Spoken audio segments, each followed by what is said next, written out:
बबलू, ओ बबलू, कहाँ है मेरा राजा बेटा? आ गए जी आप। क्या बात है, आते ही अपने बेटे को ढूंढ रहे हो? अरे उसने मुझे मैगी लाने के लिए कहा था, वही लेकर आया हूँ उसके लिए। इसको भी न जाने क्या ही मजा आता है ये चाइनीज आइटम खाने में। कभी से मैगी चाहिए तो कभी चाउमीन, कभी मंचूरियन तो कभी स्प्रिंग रोल। अब एक ही तो बेटा है हमारा, जो मांगता है दे दिया करो। अरे वाह, मैगी माँ आप जल्दी से बना दो। फिर रीमा उसे जल्दी से मैगी बना कर देती है। अगले दिन विकास काम पर चला जाता है। विकास नारियल के पेड़ पर चढ़कर नारियल तोड़ता था और उसे बाजार में बेचकर कमाई करता था। उनका एक 7 साल का बेटा बबलू था। उन तीनों का छोटा परिवार था जो हंसी खुशी रहता था। एक बार लगातार 2 दिनों से बारिश हो रही थी। विकास नारियल तोड़ने जाने लगा तो रीमा ने उससे कहा, सुनिए जी, बाहर बारिश बहुत तेज हुई है तो पेड़ पर जरा आराम से चढ़ना, सारे तने गीले होंगे। अरे तुम चिंता मत करो, ये तो मेरा रोज का काम है। मैं कोई नौसिखिया थोड़ी ना हूँ, बस मैं यूं गया और यूं आया। ये कहकर विकास काम पर निकल जाता है। कुछ देर बाद उसने काफी नारियल तोड़ डाले। वो और नारियल तोड़ ही रहा था कि तभी बबलू वहां पहुंचा। बाबा बाबा। बबलू की आवाज सुनकर विकास का ध्यान उसकी ओर गया और उसका बैलेंस बिगड़ गया और वो फिसल कर सीधा पेड़ से नीचे गिर गया। बाबा बाबा। बबलू दौड़कर गांव के कुछ लोगों को बुला लाया। फिर गांव वालों ने उसे अस्पताल पहुंचाया जहां विकास का ऑपरेशन हुआ, लेकिन अब वो अपने पैरों पर कभी खड़ा नहीं हो सकता था। अब क्या होगा रीमा? अब मैं अपने पैरों पर खड़ा नहीं हो सकता। अब हमारा घर कैसे चलेगा? आप चिंता मत कीजिए जी, ऊपर वाले ने जरूर कुछ न कुछ सोचा होगा। लेकिन कैसे रीमा? अब तो मैं अपाहिज हो गया हूँ। अब सब कैसे ही होगा? इससे तो अच्छा होता भगवान मुझे उठा ही लेता। ऐसा मत बोलिए, आप ही तो हमारी जिंदगी है। आपके बिना हम कैसे जी सकते हैं? विकास के इलाज में काफी पैसे खर्च हो गए। बचत के पैसे लगभग ना के बराबर रह गए। कुछ दिनों बाद विकास को घर लाया गया।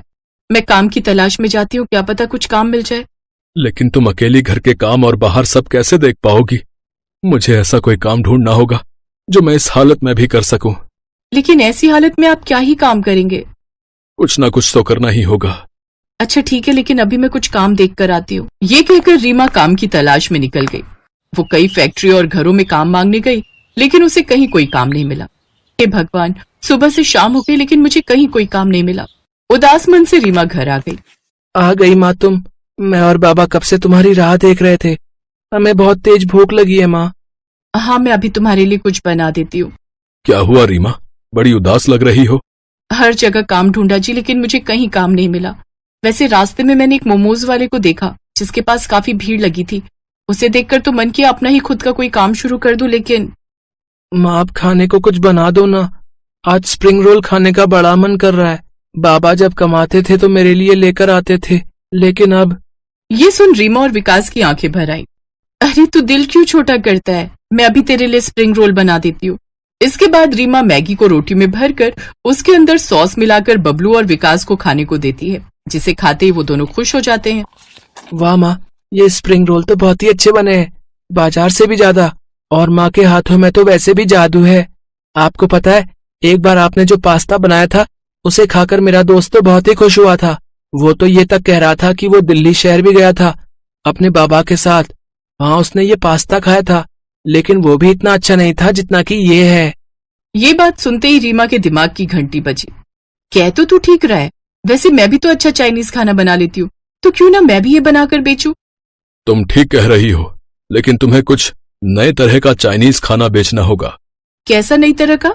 जैसे चाइनीज पकौड़े जिन्हें मंचूरियन बोलते हैं, वो बच्चों को बहुत पसंद आते हैं। अच्छा, वैसे बबलू तू बता, तुझे और क्या खाना पसंद है? मुझे तो मैगी और आपके हाथों का ये स्प्रिंग रोल बहुत पसंद है। अच्छा बबलू, जरा जाकर एक पैकेट मैगी तो ले आ। बबलू जल्दी से जाकर मैगी ले आया। रीमा ने उस मैगी को उबाला, फिर कढ़ाई में छान कर उसे सुखाने रख दिया। फिर कुछ देर बाद मैदे में मसाला गूंथ कर उसकी छोटी छोटी रोली बना ली। फिर उस रोली में उस उबली हुई मैगी में मसाला डालकर भर दिया और उसे कढ़ाई में तल दिया और करारे होने के बाद बाहर निकाला। बबलू ने झट से वो उठाकर मुंह में डाल लिया। ये तो सचमुच स्वादिष्ट है। रीमा, तुम तो बहुत ही स्वादिष्ट चाइनीज खाना बना लेती हो। अब से तय रहा, तुम इसी तरह का काम शुरू करो। मेरी सोने की अंगूठी रखी, उससे जरूरत का सामान ले आओ। रीमा ने बिल्कुल वैसा ही किया। अगले दिन उसने स्प्रिंग रोल, पास्ता, मैगी के पकौड़े बनाकर बेचना शुरू किया। आइए आइए, 10 रुपए में चाइनीज खाना खाइए, आइए आइए। 10 रुपए में चाइनीज खाना ये सुनते ही ग्राहक उसके पास दौड़े चले आए। बच्चों से लेकर बड़ों तक सभी उसके ठेले पर आ गए और देखते ही देखते उसके हाथ का बना चाइनीज खाना खूब बिकने लगा। वाह आंटी, ये तो सचमुच बड़ा ही मस्त है। बहन जी, सच में इन स्प्रिंग रोल और मैगी के पकौड़ों का तो जवाब ही नहीं, ऊपर से दाम भी इतना कम।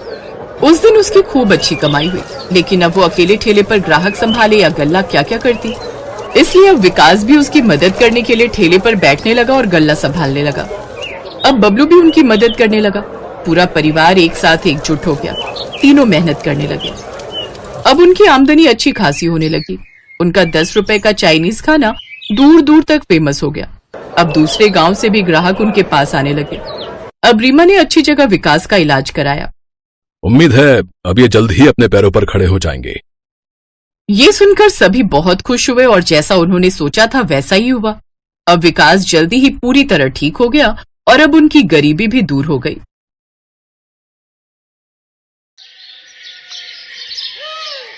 शकुंतला देवी आज गंगा नहा गई क्योंकि आज उसके छोटे बेटे अर्जुन की भी शादी हो गई। अर्जुन का एक पैर खराब था क्योंकि बचपन में ही उसे पोलियो मार गया था, इसलिए वो लंगड़ा कर चलता था।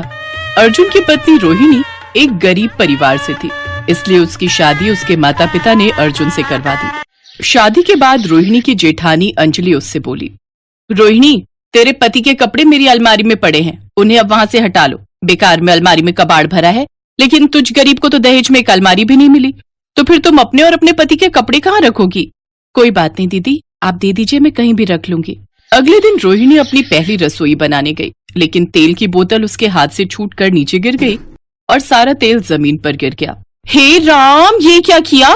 सारा तेल गिरा दिया। अरे सरसों के तेल के दाम भी पता है तुझे? सारा दिन तेरे जेठ जी मेहनत करते हैं, तब जाकर घर का राशन आता है। तेरे पति की तरह नहीं जो घर पर पड़ा रहता है और मुफ्त की रोटियां तोड़ता है, और मायके में तुझे कुछ खाने को तो मिला नहीं होगा, तभी हाथों में जान नहीं है। चल अब जल्दी से इसे साफ कर। रोहिणी की आंखों में आंसू आ जाते हैं, लेकिन पहले ही दिन उसे ये बात अच्छे से समझ आ गई कि घर की बागडोर उसके जेठ जेठानी के हाथ में है और घर उन्हीं की मर्जी से चलेगा। ऐसे ही कुछ दिन बीत जाते हैं। अब घर के ज्यादातर काम रोहिणी ही करती। रोहिणी, कल मेरे बेटे हर्ष का जन्मदिन है, मैंने अपने मायके वालों को भी बुलाया है, तो तू कुछ अच्छा सा खाने के लिए बना लेना। ठीक है दीदी, लेकिन खाने में बनाना क्या क्या है?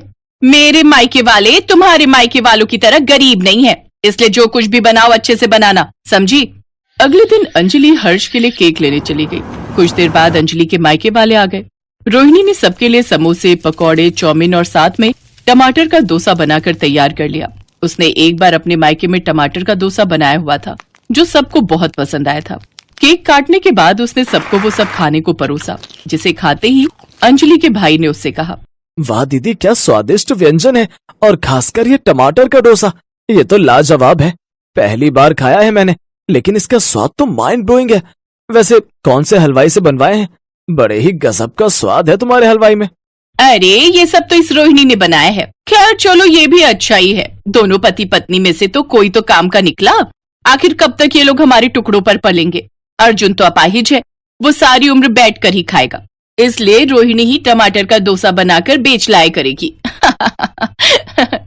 अपने मायके वालों के सामने अपनी देवरानी का मजाक बनाकर अंजलि हंसने लगी, लेकिन ये सुनकर रोहिणी की आंखों में आंसू आ गए। वो अपने कमरे में जाकर रोने लगी। क्या हुआ रोहिणी? आज मुझे इस घर में आए हुए 7 महीने हो गए। जेठानी जी हमेशा मुझे जेठ जी के कमाने का ताना देती रहती है। आज उन्होंने अपने मायके वालों के सामने हमारी बेइज्जती कर दी। ये सुनकर अर्जुन गुस्से में आ जाता है और अंजलि से जाकर कहता है, भाभी, आप क्यों रोहिणी को सबके सामने सुनाती रहती हो? देखा आप लोगों ने कैसे कमरे में जाकर इसने अपने पति के कान भर दिए। अरे एक तो सारा खर्चा हम करें, ऊपर से इनकी बातें भी सुने।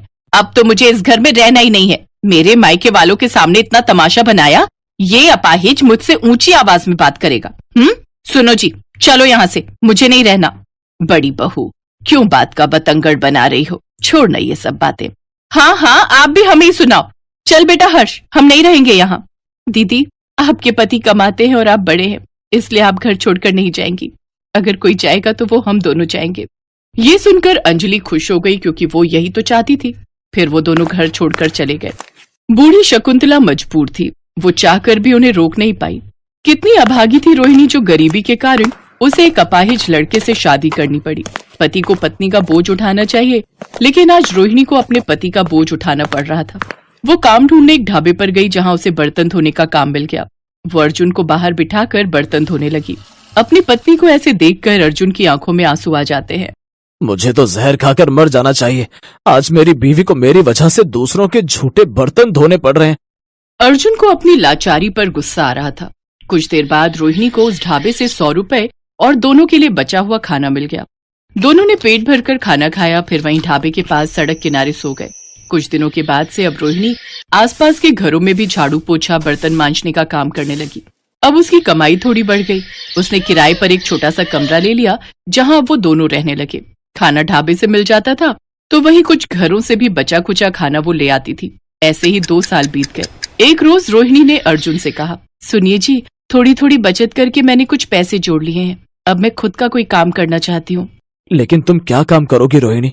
सब कहते हैं मैं टमाटर डोसा बहुत अच्छा बनाती हूँ। सोच रही हूँ उसी का ठेला लगा लूं। वैसे भी कुछ अलग है तो लोग खाने जरूर आएंगे। बात तो तुम ठीक कह रही हो। हर्ष के जन्मदिन पर भी कितना स्वादिष्ट डोसा बनाया था तुमने। ठीक है, फिर मैं आज ही सामान लेकर आती हूँ। रोहिणी ने एक ठेला खरीदा और साथ में जरूरत का सारा सामान। फिर टमाटर का डोसा, सांभर और नारियल की चटनी के साथ बनाकर बेचने लगी। अर्जुन आवाज लगाकर ग्राहकों को बुलाने लगा।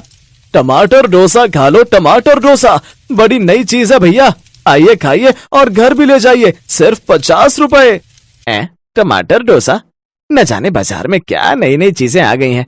वैसे स्वाद तो चखना ही चाहिए। कुछ ही देर में ग्राहकों की भीड़ उसके पास आने लगी। अर्जुन गल्ला संभालता और बैठकर ग्राहकों को आवाज देता, तो वहीं रोहिणी डोसा बनाकर सबको परोसती। ऐसे ही उसका वक्त बदलने लगा। अब उनकी हर रोज अच्छी कमाई होने लगी। लोग रोहिणी को टमाटर डोसा वाली के नाम से जानने लगे। कुछ साल बाद उसने खुद का घर ले लिया और ठेले की जगह अब अपनी दुकान खरीदकर उससे टमाटर के डोसे बनाकर बेचने लगी। अर्जुन, अब हमारे पास घर, पैसा, दुकान सब कुछ है। चलो अब एक बार घर वालों से मिलकर आते हैं। आखिर है तो वो हमारा परिवार ही। वो दोनों घर पहुंचे तो उन्होंने देखा बूढ़ी शकुंतला घर का काम कर रही है। अंजलि के सीढ़ियों से गिरने से उसकी रीढ़ की हड्डी टूट गई, इसलिए वो अब बिस्तर पर पड़ी है। डॉक्टर ने ऑपरेशन के लिए 3 लाख रुपए मांगे हैं, जो हरीश के पास नहीं है, क्योंकि उसका काम भी छूट चुका है। अर्जुन को देखकर सबकी आंखें भर आईं। शकुंतला ने उन दोनों को सीने से लगा लिया। फिर अंजलि बोली, रोहिणी, बहुत देर कर दी तुम दोनों ने आने में। कहाँ कहाँ नहीं ढूंढा तुम्हें, लेकिन तुम्हारा कहीं पता नहीं चला। लेकिन दीदी, ये सब हुआ कैसे? बस यूं समझ लो तुम्हारा दिल दुखाने की सजा मिली है। अब तुम मुझे माफ कर दो, ताकि दिल पर बोझ लेकर न मर जाओ। ऐसा मत बोलो दीदी, हमें पहले ये सब पता होता तो हम जल्दी ही यहाँ आ जाते। रोहिणी ने अंजलि का ऑपरेशन करवाया, जिससे वो पूरी तरह ठीक हो गई। इसके बाद रोहिणी का जेठ भी उसकी दुकान में उनकी मदद करने लगा। इस तरह गरीब बहू टमाटर डोसे वाली ने अमीरी का घमंड तोड़ ही दिया। अब सभी लोग रोहिणी और अर्जुन को खूब प्यार करने लगे।